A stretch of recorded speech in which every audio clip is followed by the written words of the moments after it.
Never resolve. No resolve. Good morning. Good morning. Good morning. How are you? What we doing today, D? Well, today, Chris, Tim, we thought we'd chat about... Did you go for a solo? I thought you were going for a I big went for solo. I dropped out. I was like, oh. Were you handing over the baton? I was handing over the baton. I was expecting some of this. Yeah. Perhaps. Do that again. Next week. Just do that again. Do the trick. That is cool, man. Very cool. That's many moons as a bass player. Slapping now. Slapping the bass. It's great. I was going to say it and then didn't. And then you said it anyway. It's cool. Slapping the bass. I don't know why I said What that. we doing today, D? Today we're going to talk about dreads, 14 fret join standard guitars, right? And this beautiful and interesting 12 fret join, slope shoulder, slotted headstock. Yeah. Which this is the Alvarez version. This is the but You and Tim both have the Irie version Tim and I both have the Irie that version. they fell in love with and had to buy. Tim got his first. I have to stop doing that. What are you doing? Standing on it? I think so. Tim got his first, of course. You're the sound engineer. You would think so, of sorts. All the gear and the idea, as one man once said to me. So yes, today 12 fret join, slotted headstock, of which Tim and I both have. The Yairi one. Have the Irie model. Why do you have them? Oh man, Tim got his first, right? Tim got his as part of his deal. But I actually did the first run of videos for that Yairi guitar because Chris gave me this guitar when I joined, and then I had some Yairis delivered to my house. Yes. And I pulled that one out of the box and I rang Chris and I was like, oh, can we come to some sort of arrangement, please? I love this guitar and I don't want to give it back. And that's the one I still have now. I know. Because I'd never played an acoustic guitar quite like it and I never have since. So what was it about that particular guitar that spoke to you about, what because they're different, right? They're a different feel to a 14th absolutely. fret, yeah. And I think the guitar just gives you more,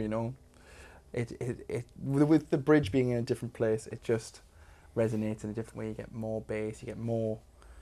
I picked it up and when I strummed it and was finger picking on it for the first time, it felt like the guitar was filling the room, like completely filling the sitting room.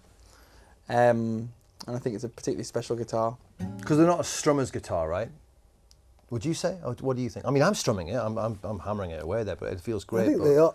They are. I mean, they're a dreadnought, which I think all dreadnoughts, great strumming machines. Mm-hmm. But I think like what we said earlier, there's some intimacy about a 12 fret, and also your hand is closer. Yep. So this is closer to you. You kind of Yeah. hug in the guitar, and you are right. There's something in the bass, definitely. Yeah. It almost feels like there's less tension. It's kind of the same because the scale length's the same, but there's a roundness and really sort of lovely air around the notes on a 12 fret if it's built right. Yeah. It really releases that. Mm.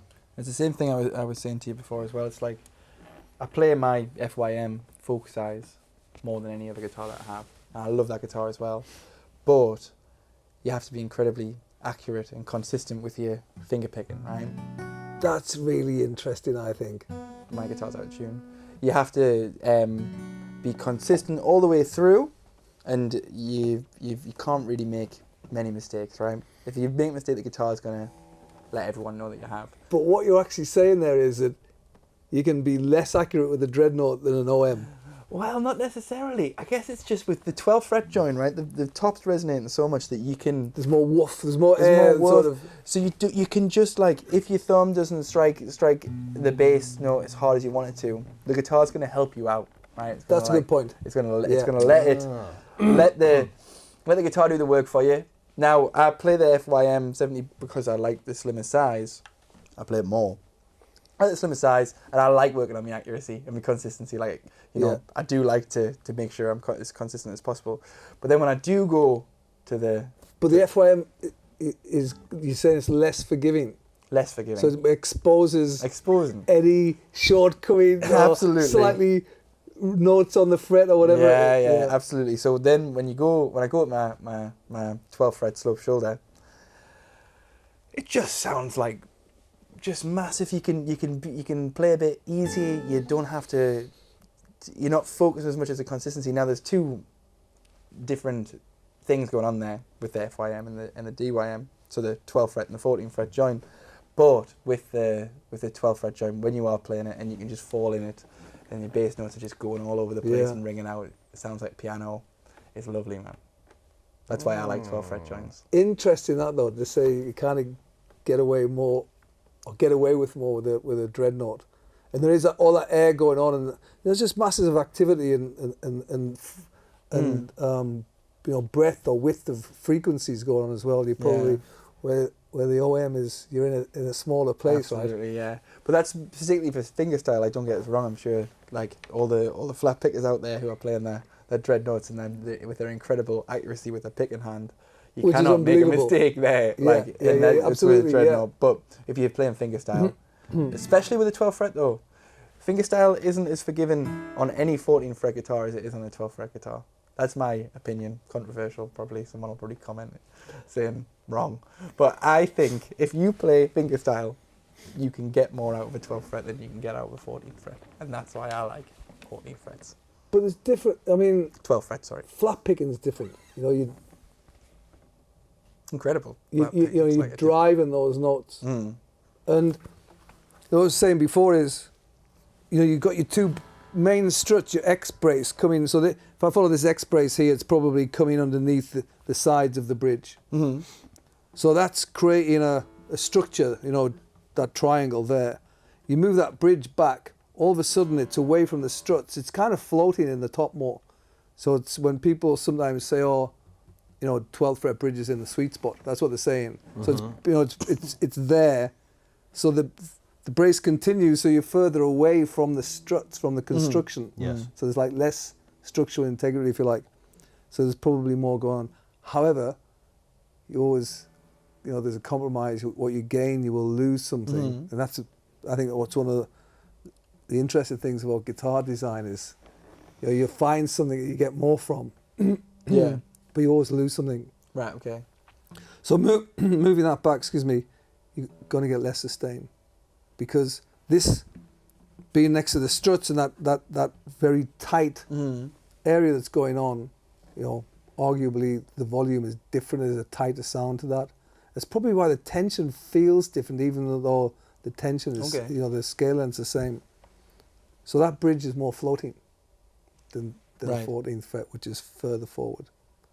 And then it all depends where your X is, especially if you've got a forward shifted X, so the axis is very close to the sound hole, then it's going to be, slightly more that's what that means. Soundboard, yeah. Okay. So when you see forward shifted, you don't know that? No. Right. So forward shifted, so where the axis, where the X brace, it all depends where you put it. Obviously, if you put the axis closer to the bridge, there's more structure there, right? Yeah. Because that joint is very strong.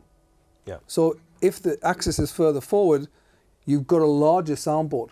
Because if that axis is back, those struts come here. So you have a smaller soundboard. And the soundboard is the bit that, in the middle of those struts, which is moving up and down, or the center of the soundboard. I guess it's all the soundboard. So you move that up, and your angle, the geometry becomes wider. It allows you to do that. So therefore, this area, which is without reinforcement from the main X struts, is larger. And then you move the brace, the bridge back even further into it, and then it's really floating in the middle of the top. I mean, you've got your tone bars underneath, but they're not really structural. They're more controlling what's happening inside with frequency. Tone bars? So you have, if you put your hand inside, you've got tone bars running down, right? Yeah, running across, yeah. So the tone bars, if you were to make a guitar without any tone bars, people there's... We should have got into this. Actually, we've got an open topic and to show you. Maybe we'll do that. Yeah. But there's face braces or tone bars. It's like if you were to make a guitar without tone bars, which are the other two braces inside, some guitars only have one, there'd probably lots more excitement and vibration going on, but it's a little out of control. The tone bars bring some control to that, and how you shape and scallop those tone bars will absolutely have a direct impact on the sound of the guitar, because we've done loads and loads. I always thought they were structural. There you go. Not really, because they're not. I mean, you can attach them to the brake, and some people do. They cut them into the X, but most people don't. They're kind of floating, and you can take that much mass out of them. So you allow the top to, it's getting that balance again, like we talked before, between like strength and vibration. Yeah. So they obviously affect vibration, not so much strength. It's like the FST2 and the Airi. Like our tone bars, one is scooped in the middle one, the other one is peaked in the middle. They're actually doing it. So when we say asymmetric tone bars, they're doing the opposite thing. Oh yeah. And when we were in the Airi years ago, I had a design for a forward shifted X, and one of the guys took one of my shaped tone bars, which was based on a vintage style, slightly different, and he peaked it the other way. And I remember seeing the top, braced top, and I said, "Who did that?" It was one of the guys. I don't know if it was Maury or somebody else.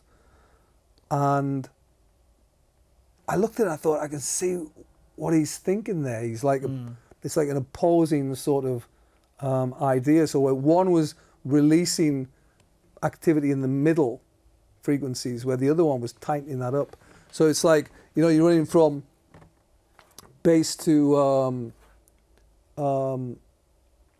treble. So you got the bass side of the top, bass. Okay, yeah, bass yeah. strings. You got the treble side of the top. But when you shape the tone bars, you have that in mind. So he allowed the middle of the top to relax, and the other tone bar he tightened out with more mass, so more wood. And we tried lots of different configurations of scalloping, and somehow that one just sounded more. There's just more clarity and separation, and I think he just sort of hit on that. So when we say asymmetric tone bars, they're cut differently. Wow. Oh. Yeah. That's cool. I always just thought that was structural as well. I didn't realise that. Yeah. Fascinating. Without them, the top, there'd be all sorts of. It'd probably be. I've never made a guitar without any tone bars at all, but I presume it'd be very bassy and kind of a little chaotic. Yeah. Because you're not actually controlling. Yeah, and that's where the voice is coming from. No doubt everything else, obviously, wood configs, where you put the X. But those two pieces of, 6 or 8 mil wood, Sitka usually. And would the tone bars in a guitar like this be different to the tone bars in a guitar like that? Because of the where the bridge is, for example? No, the bracing is the same. Right. It's just the position of it. Right. Just the fact that this is floating away from that, and that's actually, in a sense, it's kind of attached all the other side of the top. Yeah, so the end of this bridge is sitting on a strut, and that one isn't. Does that make a difference? Did you say before that if it sits on the strut, you get more sustain? I think so. Yeah. Because, it's part of that kind of, this... Sorry, that they're coming down like that, and this is forming a very strong area. Yeah. And you've got a bridge plate underneath as well. Remember? Yeah, of course. So there's lots of structure there, and you move that back, and it's bound to feel less benefit from, or more benefit. Well, it depends how you look at it, structure-wise. Yes. You're moving that back into more freedom. Yeah. Yeah, so the further back, the more freedom. Yeah. But sustain usually comes from something being stronger, like the ultimate sustain is like that solid piece of mahogany from a Les Paul or something, right, where it can just hold a note for like a year. Yeah.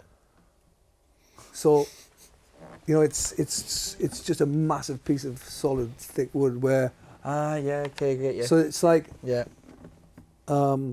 you know, it's working together to create that structure that is strength really that drives that note and will hold it. Where you come back and you've got more air, more activity, probably that note is going to decay more quickly. But in a more, would you So say? it kind of sounds looser. You know, Yeah, and it like just one kinda- is sound like a 14th fret is easy. It's like it sounds tighter than a 12th fret. Yes. Yeah, yeah. That's an easy description, and there's lots of things around that, but that's what it feels like. Even on my right hand, it feels different. You know, but it shouldn't be because because getting the tension same, becomes just shifted, yeah. from scale length. Yeah. But sustain is influenced by that construction. Yes. Is that clear? That was fascinating, man. Really, really. Has the headstock got anything to do with it? Is it contributing towards sustain, or is there a reason why it's slotted? I mean, or is it just a every design bit of the thing? guitar does something. Whether you can hear that is another thing. But having it slotted for us was just tradition. Right. And when we're making more traditional style instruments, and it looks cool. Does It it looks look great. cool? Absolute nightmare to restring, but look Harder very, to very restring, but they look great. And it comes from the very early Martin dreadnoughts. That's kind of. And were they all like that in the beginning? Were the first Well, it comes designs? from classical guitar. Yeah, of course. So the classical guitar. So they kept that headstock. Yeah, the classical Yeah. guitar influenced the the steel string. Yeah. The classical was first. In fact, I Yeah. think we talked about We talked about this before, yeah, but even the idea of the X brace. It's because the classical has a big brace running through here and has something called a fan bracing. So there's like 5, Okay. sometimes more braces running down through the soundboard. Yeah, Slim. yeah. Story goes that C.F. Martin first, Yeah. when he was looking, what I heard, true or false, and because from classical construction, obviously the old gut strings were wound on, so you had to wind them through the bridge, right, when you want to change strings. Mm-hmm. What I was told was he was looking to put pins in bridge, so you just sort of tie them and you just put them through, and thought, well, got to get these struts out the way if I'm going to start drilling the top. So we just moved them like that, beefed them up and moved them each side of the bridge, which became the X, and it actually became the perfect. Way to make the top. I think so. Yeah. I mean, everybody's got their ideas, and some people don't like X's, or they can get more out of different construction, but generally hard to beat. Whether there was more science in CF's thinking, I don't know. Somebody will let us know, I'm sure. Or just necessity being the mother of invention. Yeah. Yeah. Yeah. I was thinking about saying that as well. That's the second time today I was going to say a thing, but I couldn't remember if that was the exact phrase, so I was just like, keep your mouth shut, don't say the wrong phrase. You said it, yeah. But yeah, so I think I mentioned before, I think Martin's first dreadnoughts were made for a department store up in the northeast called Ditson, I believe, and the Ditson guitar was the first sort of big-bodied, that was the dreadnought. It became the dreadnought. Well, I think yeah. it was Ditson Hawaiian model or something like that. I'm sure a Martin expert will let us know. But yeah, that's where it came from. The Hawaiian guitar. I'm sure it was called that. When you play those old Martins, man, they're just like... Have you played one? I went to the Martin Museum, and I've got some friends there, and they took out I can't remember what year it was it 40s, 20s? It was the year that they made the D45. I just played it. It was like an orchestra in a box. It was just like... Really? It's just like... Oops. Out of tune. It was certainly tuned better. And it was just like... just massive and open and really super responsive and lovely. No. And they had to find that guitar because they didn't have one in their collection. They sold them all in the first year, And but it's in the museum, and it was absolutely amazing. Very cool. Very, very cool. I didn't realise you'd been over and played. Yeah, Like been around the original. factory a couple of times. It's great. Have you? Beautiful, yeah. Nice. So much history. Yeah, absolutely.